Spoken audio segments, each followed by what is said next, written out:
This is the African frequency, where voices rise and truth travels. If the story speaks to you, let it travel further. Subscribe live. July 2025.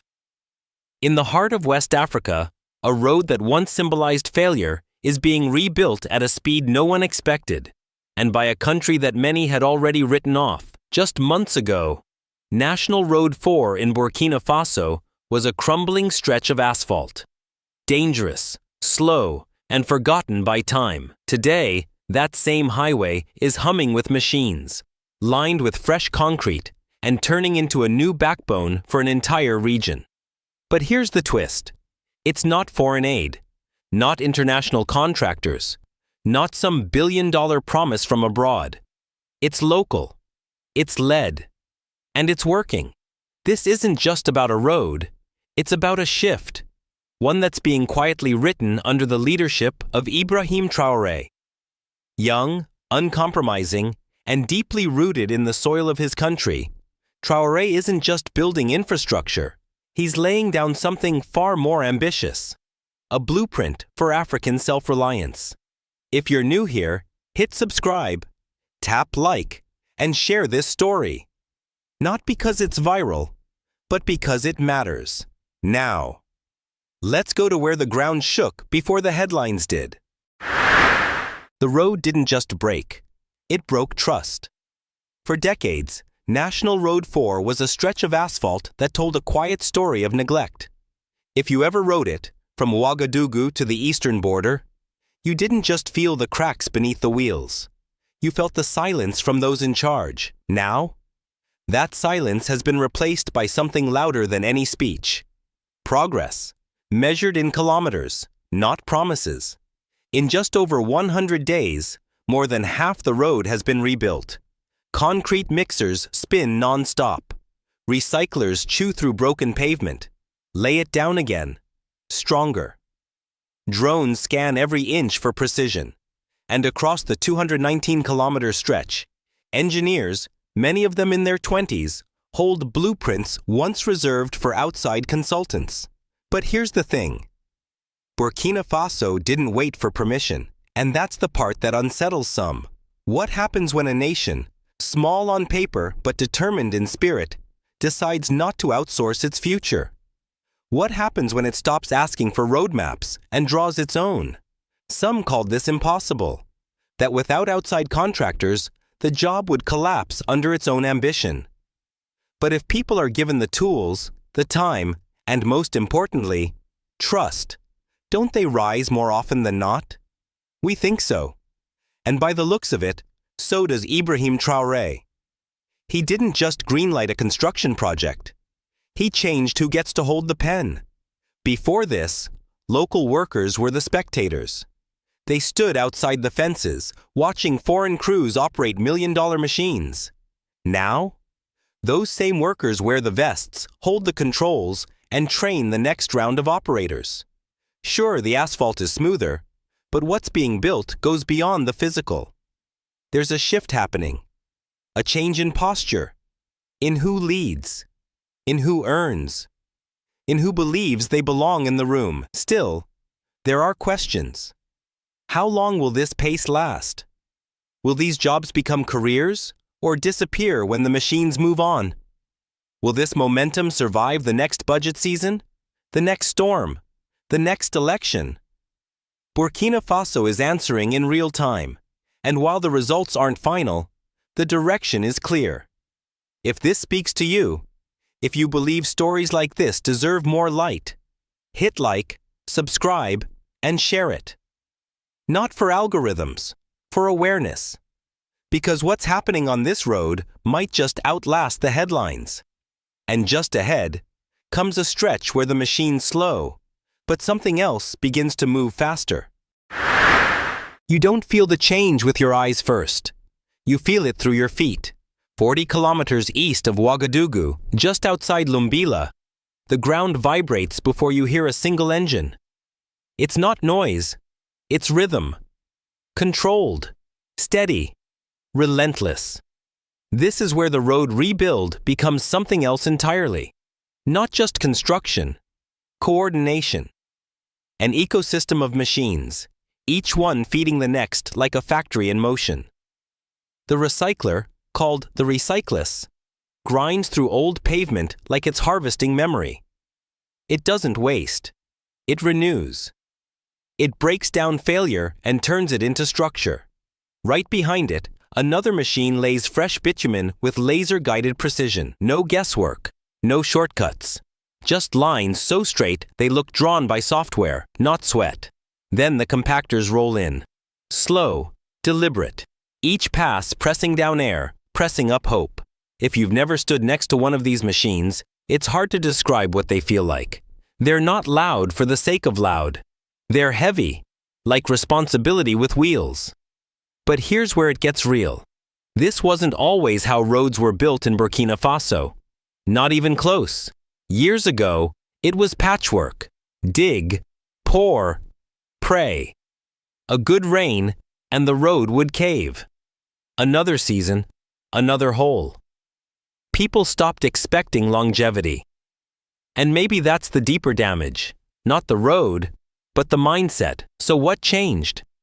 Honestly, maybe it's what didn't come. No foreign crew swooping in. No white helmets issuing commands in a language half the crew couldn't understand. This time, it was local. And local meant ownership. We think that matters. Because when people build what they'll live with, they build differently. So the question becomes, if this can be done here, why hasn't it been done before? Was it really about capability? Or was it about who got to lead? We've seen this before. In cities across the US, in towns across Latin America. Give people a budget and a bulldozer and they'll show up. Give them a blueprint and a vote and they'll stay. Of course, not everything is perfect. Delays still threaten. Heat still slows progress.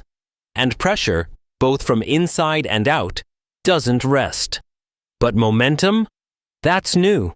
And on RN4, it's unmistakable. Now the road stretches further east, toward towns that haven't seen smooth asphalt in generations. And out there, something unexpected is beginning to take shape. When a road changes, so do the people around it. And east of Lumbila, that change is becoming visible in ways no blueprint predicted. Before the asphalt came, most villages along RN4 existed in slow motion. Tomatoes spoiled waiting for buyers. Milk curdled before it reached a market. Kids walked dusty shoulders for hours just to get to school, if they went at all. Now, the timing has shifted. And in places like Fanorma and Kawari, that shift feels like a door opening. Trucks stop where they used to pass. Small stalls become mini markets. Hand-painted signs advertise breakfast. Welders, carpenters, tire fixers, all working from the roadside, not hidden behind fences. That's not just traffic. That's opportunity in motion. Local authorities estimate over 2,000 small jobs have emerged along the corridor since construction began. And these aren't handouts. These are jobs tied to movement, tied to risk, tied to real-time value. But here's where it gets interesting. It's not just jobs, it's training. Over 1,200 young men and women from the eastern provinces have now learned surveying, machine operation, road engineering, skills no longer locked inside the capital or held by outsiders. And this isn't just some feel-good stat. If you grew up being told you'd leave school and farm, or migrate, then stand here in 2025 operating a compactor worth more than your village. That's not just income, it's identity. We think this matters. Because in every society, when work gives more than a wage, when it gives dignity, people stop waiting for better and start building it. Of course, not everyone sees this as a guaranteed win. Some wonder, will these jobs last past the final layer of asphalt? Will training turn into long-term employment or end with the project? It's a valid concern. But here's what's different this time. These questions aren't being asked in silence. They're being asked out loud. by people who now expect answers. That's a shift too. And in some ways, it's the most important one. So if you're watching this and thinking, this doesn't look like the Africa I've been shown, you're not wrong. It doesn't. And maybe that's the point. If you believe more people need to see this, share this video. Let it hit someone's feed who still thinks progress only comes from outside. Subscribe to stay close to stories that show the other side. Because it's not charity that's changing these roads. It's choice, and just ahead, that choice meets something even heavier than asphalt. A good road doesn't just carry goods, it carries trust. And in Burkina Faso, trust hasn't come easy. Not when past roads collapsed with the first storm. Not when machines rolled in without asking who lived where or what would be lost. But this time, something shifted before the asphalt ever touched the ground. Before any trench was dug or foundation poured, local teams sat under mango trees with village elders, asking questions before laying concrete. What do we avoid? What matters most? And what price is too high, even for progress? In one village near Missy, an old burial ground sat directly in the project's path. It could have been cleared in a day. Instead, the alignment was shifted by 200 meters. The cost? A week of work. The result? Generations of trust that no blueprint can buy. That's not softness. That's strategy. Because when you build fast without listening, you risk building something no one wants to protect. We think that's a lesson not just for governments, but for anyone who's ever planned over people. And this road? It didn't just dodge graves. It dodged conflict. In places where projects once sparked protests, now you see participation. Even the land itself is being treated differently. Instead of ripping new stone from quarries, the teams recycled old pavement, grinding, mixing, reusing. It's not just efficient, it's respectful. The earth that failed once now supports something meant to last. And where trees were cleared, new ones went in. Over 15,000 saplings, acacia, neem, baobab, planted along the corridor since March. Kids from nearby schools helped with the planting. Tiny hands pressing dry soil around each stem. 10 years from now, those trees will shade a road their parents once feared to walk. So here's the deeper question. Can a road be built without cutting through who people are? In the past, maybe that was too much to ask. But what if it isn't anymore? What if we stop treating speed and sensitivity like opposites? What if we admit that progress built on silence, on loss, isn't really progress? Burkina Faso isn't just asking that question. It's answering it, with rerouted curves, with preserved forests, with slower machines where people live. And out beyond the edges of town, where markets have begun to stir and goats no longer walk alone for hours, something else is changing too. Not all progress is loud. Sometimes it arrives quietly, on the back of a truck. Across eastern Burkina Faso, supply chains are changing.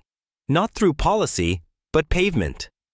Tomatoes that once rotted in the sun are now hitting markets before they spoil. Milk, onions, sorghum, products that were once too fragile for the journey, are now arriving, intact and on time. The time to move goods from Ouagadougou to the border has dropped by almost 40%. And with it, transport costs. That's not just logistics, it's lifeblood for small traders, farmers, and families trying to do more than survive. Before RN4 was rebuilt, markets operated in fragments. Prices varied wildly. Buyers stayed away. Middlemen profited while producers lost. Now, trucks stop in villages where they once just passed. Farmers are negotiating, sometimes for the first time. And it's not about charity. It's about leverage. We often think of infrastructure as steel and cement. But sometimes it's a straight line between someone's field and their future. So what's the catch? Well, that kind of movement demands regulation. And that's the next test.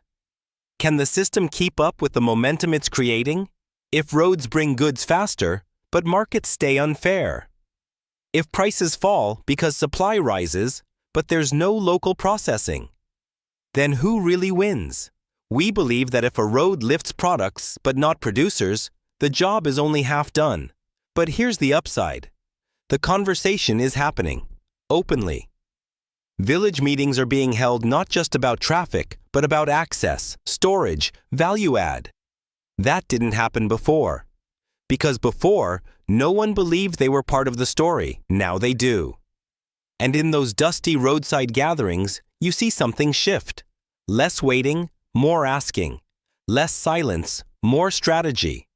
The question hanging in the air is no longer, will someone come?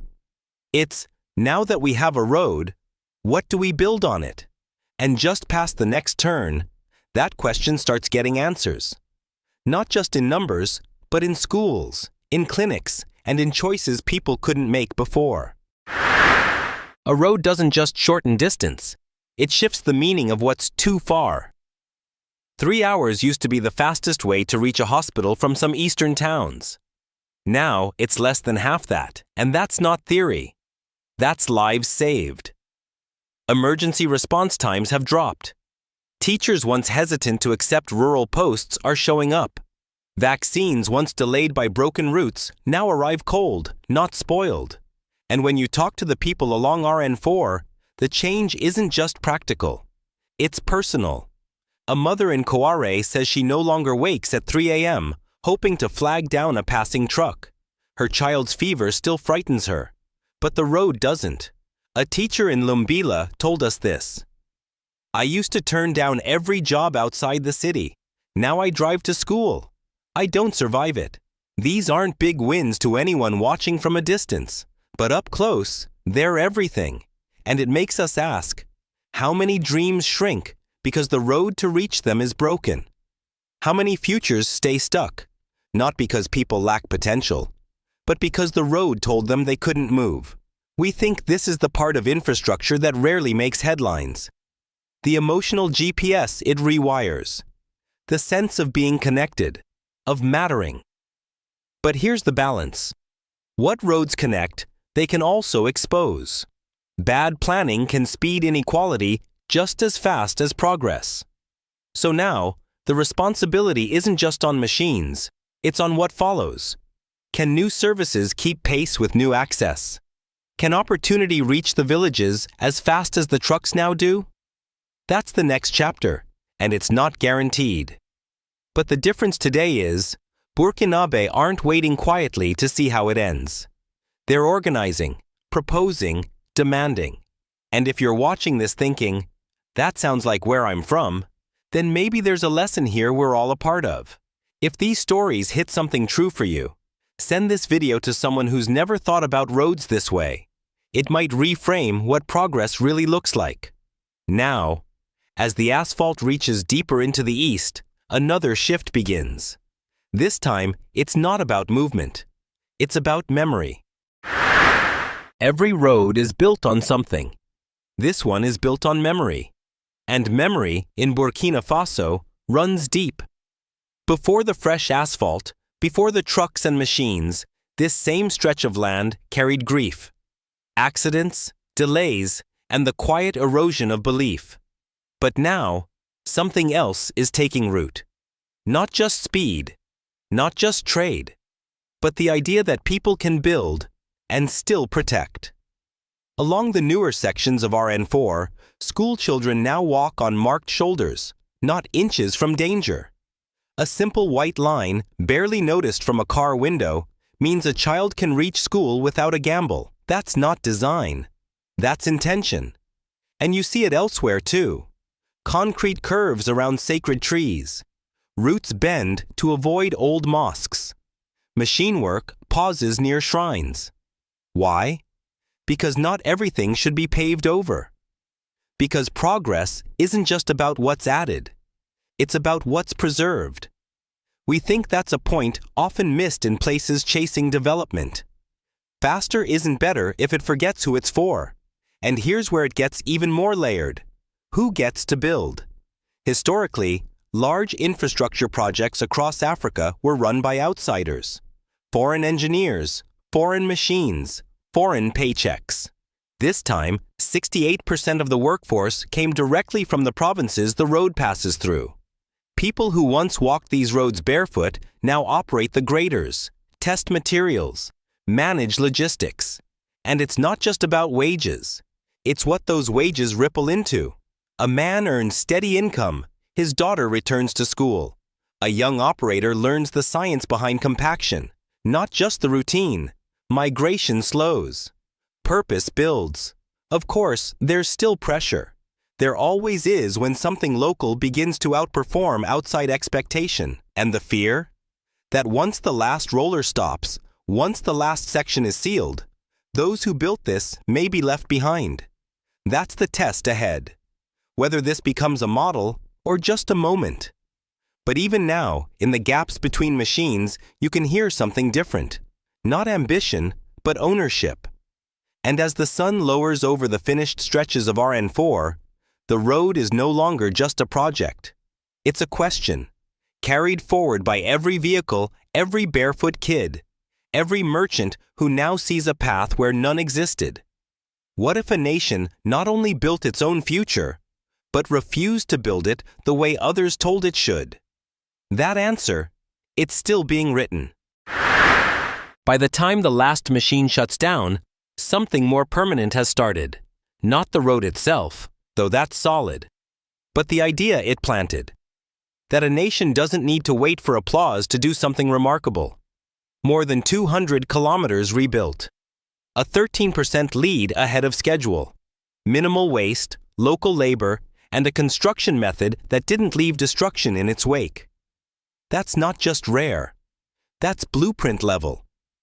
But the most powerful part? You can't see it from the sky. You feel it in the pace of conversation, the way people talk about what's next.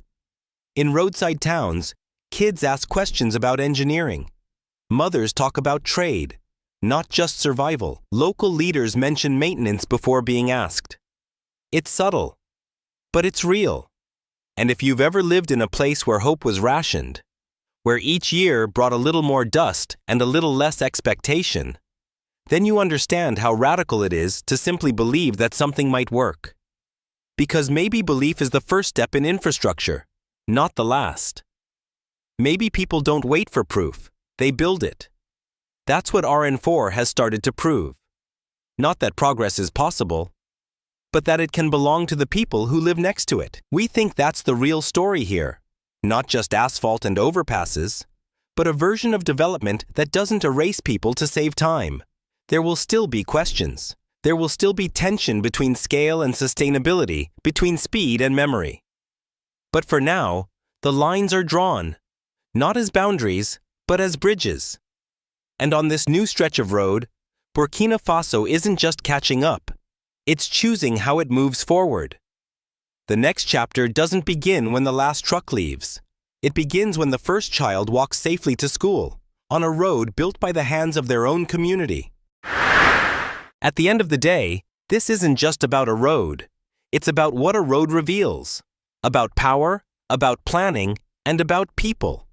And maybe about how far belief can go when it finally gets a lane of its own.